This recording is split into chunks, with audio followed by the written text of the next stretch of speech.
What's the Le'Veon Bell situation with the Steelers? Well, I mean, Bell's not under contract, right? So he skipped the offseason program. He's got a $12.1 million franchise salary for 2017, which is well above the running back market. Right now, LaShawn McCoy is the highest-paid running back on a multi-year deal at $8 million. So here's Bell at 12.1. So how do you negotiate a long-term deal? Well, for a franchise player, you take the 12.1 cash in hand, you multiply it by 1.2 to reflect the 20% raise for what he would get next year under the tag, and that's the starting point. So it's like $25 million over 2 years for Le'Veon Bell. Well, who's going to give that kind of a money to a running back, especially with a history of injury and a history of substance abuse suspensions?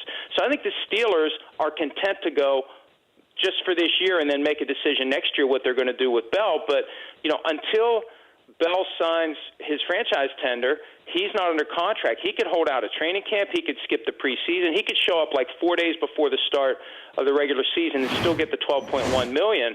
And are the Steelers comfortable with that, with their running back being not a part of the team at all until right before the start of the regular season? If Bell does that, he has the power to do it under the franchise tag, and the Steelers have the power to rescind it. And, I'm not saying they're going to do it, but you have to at least keep an eye on the possibility that the Steelers get on the brink of the regular season. If Bell doesn't show up, let's say they're happy with James Conner, the rookie from Pitt. They're happy with the other guys they have who are all making a hell of a lot less than $12.1 million this year. They could rescind that tender and throw Bell out into the open market, and no one's going to pay him $12 million in late August, early September when they already have their teams ready to go. The Dan Patrick Show, weekday mornings on Audience.